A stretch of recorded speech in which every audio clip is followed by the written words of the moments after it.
ರಾಜ್ಯದಲ್ಲಿ ಕಾಂಗ್ರೆಸ್ ಸರ್ಕಾರ ಅಧಿಕಾರದ ಚುಕ್ಕಾಣಿ ಹಿಡಿದು 2.5 ವರ್ಷವಾಯಿತು. ಯಾವ ಕ್ರಾಂತಿನೂ ಇಲ್ಲ ಅಂತಿದ್ದ ನಾಯಕರೇ ಇದೀಗ ಅಖಾಡಕ್ಕೆ ಇಳಿದಿದ್ದಾರೆ. ಪ್ರತಿ ಬಾರಿ ವೇದವಾಕ್ಯವಾಗುತ್ತಿದ್ದ ಸಿಎಂ ಸಿದ್ದರಾಮಯ್ಯ ಮಾತು ತೂಕ ಕಳೆದುಕೊಂಡಿದೆ. ಸಿಎಂ ಆಗುವ ಡಿಸಿಎಂ ಡಿಕೆ ಶಿವಕುಮಾರ್ ಕನಸಾಗಿ ಉಳಿಯುವಂತೆ ಗೋಚರವಾಗ್ತಿದೆ. ಹೀಗಿರುವಾಗಲೇ ತಣ್ಣಗಿದ್ದ ಕಾಂಗ್ರೆಸ್ನಲ್ಲಿ ಭಿನ್ನಮತ ಸ್ಫೋಟಗೊಂಡಿದೆ.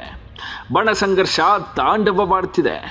ಒಂದೇ ದಿನದಲ್ಲಿ ಬಹುದೊಡ್ಡ ಕ್ಷಿಪ್ರ ಬೆಳವಣಿಗೆಯಾಗಿದೆ. ಇಷ್ಟು ಬೆಳವಣಿಗೆಗಳಿಗೆ ಪುಷ್ಟಿ ಕೊಡ್ತಿರೋದೇ ಸಿದ್ದು ಬಣ ಹಾಗೂ ಡಿಕೆಶಿ ಬಣದ ನಾಯಕರ ವರ್ತನೆ ಹಾಗೂ ನಿರ್ಧಾರಗಳು. ಈ ಎಲ್ಲ ಸೀಕ್ರೆಟ್ ಬಗ್ಗೆ ಡೀಟೇಲ್ ಆಗಿ ಹೇಳ್ತೀವಿ. ಅದಕ್ಕೂ ಮೊದಲು ಬಾಸ್ ಟಿವಿ ಕನ್ನಡ ಚಾನೆಲ್ನ ಸಬ್ಸ್ಕ್ರೈಬ್ ಮಾಡಿ. ಡಿಕೆ ಬಣದ ದೆಹಲಿ ಯಾತ್ರೆ ವರ್ಸಸ್ ಸಿದ್ದು ಬಣದ ಡಿನ್ನರ್ ಮೀಟಿಂಗ್.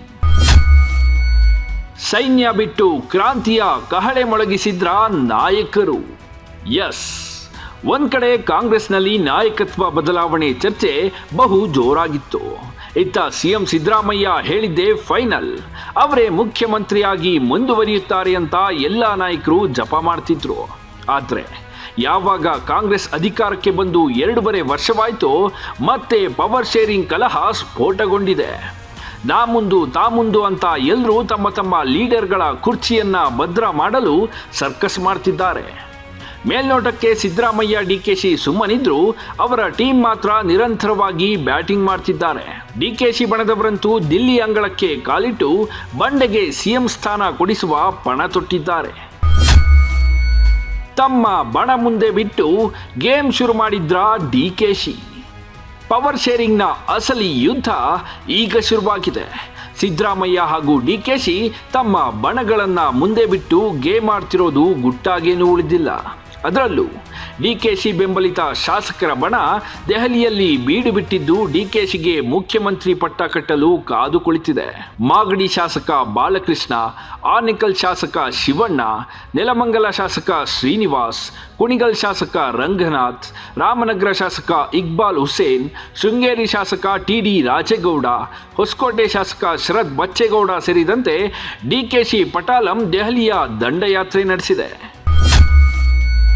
ಡಿಕೆಶಿ ಬಣದ ತಂತ್ರ, ಸಿದ್ದು ಪಟಾಲಂನ ಪ್ರತಿತಂತ್ರ. ಇನ್ನು ಡಿಕೆಶಿ ಬಣದ ತಂತ್ರದಿಂದ ಅಲರ್ಟ್ ಆದ ಸಿಎಂ ಸಿದ್ದರಾಮಯ್ಯ ಬಣ ಪ್ರತಿತಂತ್ರ ಹೂಡಿದ್ದಾರೆ. ಸಚಿವ ಸತೀಶ್ ಜಾರಕಿಹೊಳಿ ನಿವಾಸದಲ್ಲಿ ಗೃಹ ಸಚಿವ ಪರಮೇಶ್ವರ್, ಮಹದೇವಪ್ಪ, ಮುನಿಯಪ್ಪ, ದಿನೇಶ್ ಗುಂಡೂರಾವ್, ಕೆ ವೆಂಕಟೇಶ್, ಮಾಜಿ ಸಚಿವ ಕೆಎನ್ ರಾಜಣ್ಣ ಸೇರಿದಂತೆ ಹಲವು ನಾಯಕರು 1.5 ಗಂಟೆ ಕಾಲ ಮೀಟಿಂಗ್ ಮಾಡಿದ್ದಾರೆ. ಜೊತೆಗೆ ಸಿದ್ದರಾಮಯ್ಯ ನಿವಾಸದಲ್ಲೂ ಸಚಿವ ಬೈರತಿ ಸುರೇಶ್, ಶಾಸಕ ಸುಬ್ಬಾರೆಡ್ಡಿ ಸೇರಿದಂತೆ ಹಲವು ನಾಯಕರು ಸಭೆ ನಡೆಸಿ ಸಿಎಂ ನಿವಾಸವನ್ನ ಪವರ್ ಸೆಂಟರ್ ಮಾಡಿ ಹೈಕಮಾಂಡ್ಗೆ ಇಲ್ಲಿಂದಲೇ ಸಂದೇಶ ರವಾನಿಸಿದ್ದಾರೆ. ಇನ್ನು 2 ಬಣಗಳ ಕ್ಷಿಪ್ರ ಬೆಳವಣಿಗೆಯನ್ನ ಸೂಕ್ಷ್ಮವಾಗಿ ಗಮನಿಸುತ್ತಿರುವ ಎಐಸಿಸಿ ಅಧ್ಯಕ್ಷ ಮಲ್ಲಿಕಾರ್ಜುನ ಖರ್ಗೆ ಒಂದು ಮೆಸೇಜ್ ಪಾಸ್ ಮಾಡಿದ್ದಾರೆ.